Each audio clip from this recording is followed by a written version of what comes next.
We begin in the Senate with the suspension of the lawmaker representing Bauchi Central, Senator Abdul Ningi, for 3 months. Ningi was suspended after 3 hours of debate over his interview in which he alleged that the National Assembly padded the 2024 28.737 trillion naira budget. The Senate also warned Senator Sulaiman Kau against sharing and distributing disturbing news about the Senate. Senator Olamilekan Adeola had come under orders 9, 10, 41 and 51 to move a motion of privilege and issue of national importance against Senator Nengi, who, over his interview with the British Broadcasting Corporation House of Service. Senator Adeola in his motion stated that in the January-December budget cycle, subcommittees submitted their harmonized reports to the Committee of Appropriation, and the report of the Committee on Appropriation submitted to the Senate was unanimously passed on Saturday, December 30, 2023. And the budget of 28.77 trillion naira was assented by the President, Bola Tinubu, on January 1, 2024. Let's listen to what happened on the floor of the Senate today. Mr. President, perusing through the budget, first, we discover humongous anomalies of repetition. We discovered some senatorial districts in this particular document. Some senatorial districts have up to 120 billion, and my senatorial district has just 2 billion. Mr. President, yes. Mr. President, in this budget, that Yari presented to you, I have facts, constituency by constituency. Well, let's bring in the senator representing Cross River North, Senator Jarigbe, Agom-Jarigbe, who was on the floor of the Senate today. Senator, thanks for being here and joining me on Prime Time to clear up some issues. And I'd like to start with what we just heard from Senator Ningi. In addition to stating that there's some discrepancy in the budget, he also alluded to what he called some of the innermost secrets of the Senate, throwing light on some possible disparities. Like you just heard, he said some senatorial districts have over 100 billion. His has 2 billion. I could hear someone in the background saying some districts have less than 1 billion. He was talking about take-home pay of principal officers, cars, aids. Some things were repeated in the budget. How does the Senate address some of these disparities to ensure equitable treatment in constituencies, or do you agree with some of his submissions? Well, it's as clear as crystals that there has never been a time that we had equitable distribution of resources or values to the constituencies across the country. It has never happened. So what's happening now is not novel. And that's why I stated on the floor of the Senate today, unequivocally, that while Senator Ningi raised the issue of some senators having 100 billion, 50 billion, and all of that in the budget, I also have it on good authority that while I have just my constituency provision, some senators were given projects worth 500 million in their budgetary provisions of their senatorial districts. Not that senators were given 500 million naira each, as some people are saying, pocket. Speculated. It's good to clarify that. Yes, being speculated. The mic went off when I was still speaking and I had not made my point. Your mic will not go off here. So the truth about it is that some of them had more money, more funding in their senatorial districts, and some of us had less. And how so there was no need for us, who are also encumbered, to go to the press to make statements that are unfounded. And why do you think there's no need for that? Clearly, you had an issue with it because you said, if we want to express our grouse, I also have mine. So clearly, you had an issue with that. And so how are these sort of allocations determined? And is there like an oversight mechanism to determine, okay, this constituency or this district requires 100 billion and then this one requires 1 billion? So what was that grouse that you meant? What did you mean by that? In Parliament, people lobby. Okay. And what I was trying to state was that if I want to go to equity, I should go with clean hands. For the Northern senators that decided to investigate the budget and even got a consultant to look at it, I think that they decided to do that before Senator Abdul Ningi, who is the leader of that forum, took it up. I don't think it was necessary for them to do that and even go to the press. I think it would have been brought to the floor of the Senate in our executive session, discussed. Because you discover that when the chairman of appropriations, Senator Olamilekon, explained the situation, the 3 trillion that is speculated was discovered to have been captured under the GOE's Judiciary, National Assembly. Those items are on first line charge.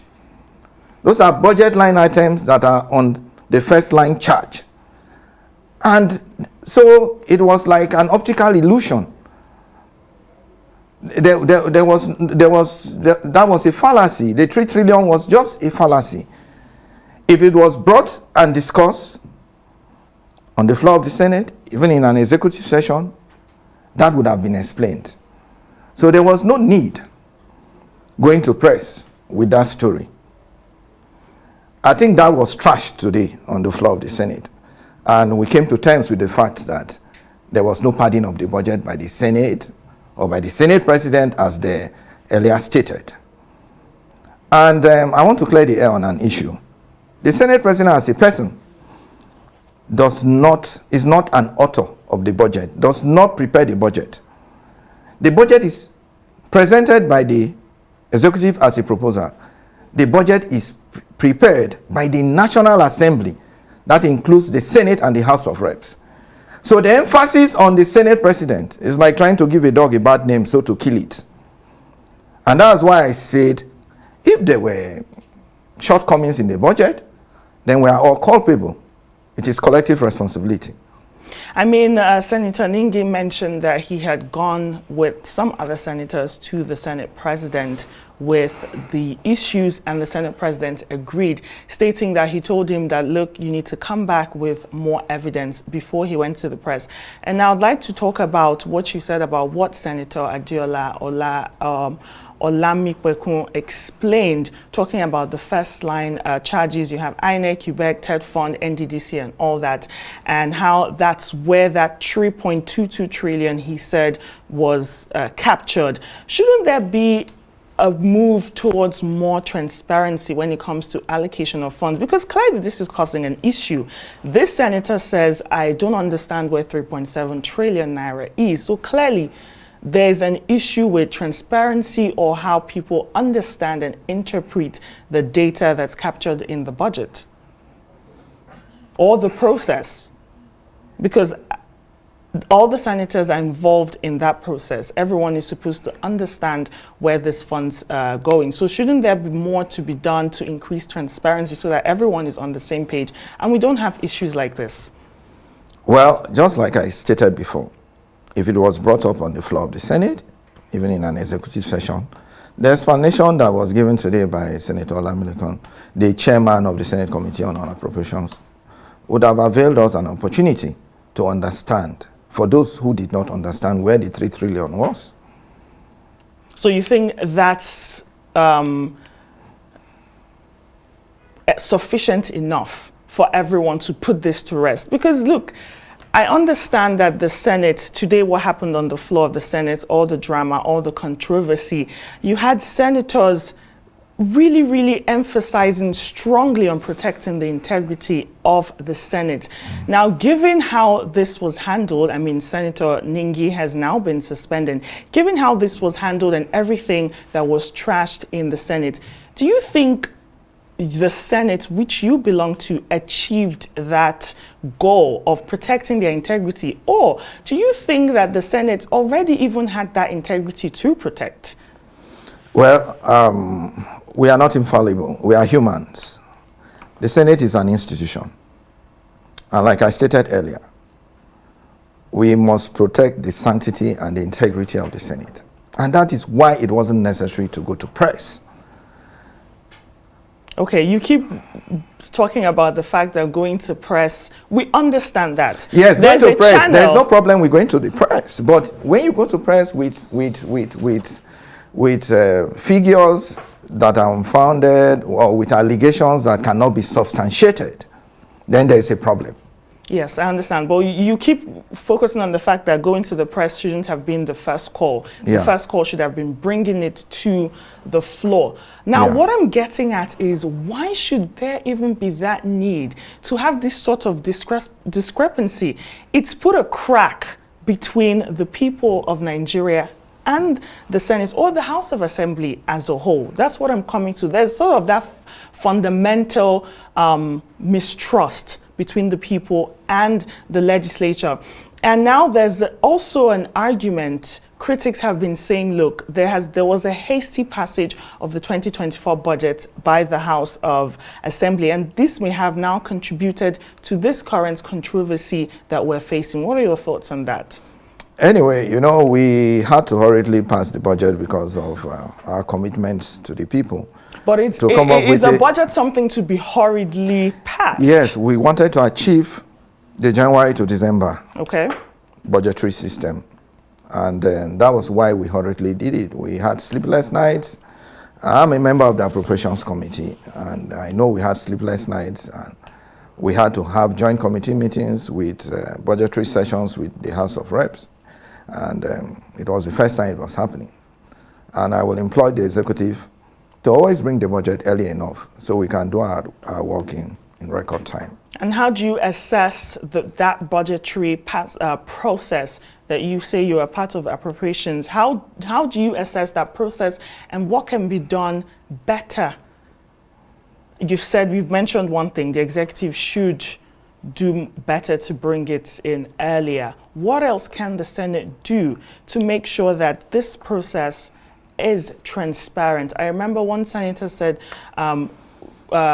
in order to improve transparency, maybe we should stop having these closed-door meetings. That's one part. What else can be done? Because we've now moved past this whole, Senator Ningi said, 3.7 trillion, it's not captured, there's no nexus, there are no projects allocated to it, no location. We're now talking about the bigger picture, because this is not the first time that the budget is being having this sort of controversy.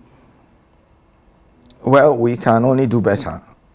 We can only do better. The next budget, if it's brought early enough, we'll not be in a hurry. We'll look at these issues, and then we'll have budget debates.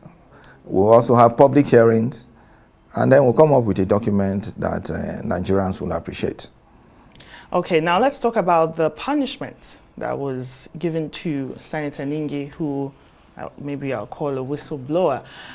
It was proposed to be suspended for 12 months and then later reduced to 3 months.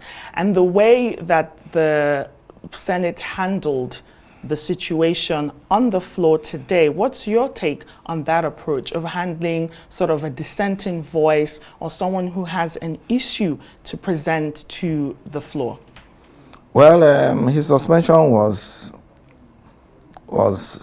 because of the preponderance of opinion on the matter. And the group that he represents also backed out. They denied him on the floor of the Senate today. So the voices against Senator Ningi overwhelmed him as a person. And that was why he was suspended. And in the Senate, we have our rules. And the rules were applied accordingly. And the suspension, you think, is sufficient to the actions that he took? The purpose of the suspension is to serve as a deterrent. A deterrent to what? To other people running to the press. Wait, running to the press? With unsubstantiated facts. Okay. So now what you're saying, what I understand is that your main issue, and I think the main issue for most other senators was this: why did you go to the press? You're one of us. You're supposed to bring this to us. It doesn't really show that the Senate really wants to, are interested in letting the people know that, look, this did not happen. Because I think that's the most important thing here, to gain the trust of the people and let them know that. But we're on live TV today when the chairman of appropriations explained it, and but that explanation, he came with the documents. Yes, the documents, the Appropriations Act. Yes. And everything that had to do with it. Yes, I understand. And Senator Ningi came with documents as well that he was not allowed to be shown. And I've said this explanation of, look, that 3.7 trillion naira that he said was not captured is due to this, and this. It was based on the first line charges, INEC, judiciary, NDDC, and so forth. What I want to understand is, clearly, it seems rigorous. It seems like people don't understand it, which is why Senator Olamilekun had to actually take his time to go over it and explain it. Now, what I'm asking you is, the way that this was handled in the Senate, yes, you said the punishment is to deter other people not to make unsubstantiated facts. But Senator Ningi said, look, I employed some consultants and they went through this line by line, and this is what we discovered. So doesn't this put a hindrance on some other senators who may have some grouses, like you had today, to actually speak up, because their head might be on the chopping block? Well, Senator Ningi himself discovered that the 3 trillion that was supposedly, padded, as claimed, was not actually padded, because the explanation of the chairman of appropriations, who came by a point of order, sufficed. And all the senators were impressed. All the senators were impressed, but do you think Nigerians are impressed? Well, Nigerians generally will always want to say the senators are not doing well and all of that. But it's as clear as crystals that there was no padding of the budget with 3 trillion. Okay. All right. Thank you so much, Senator Jarigbe, for joining me today on Arise Primetime.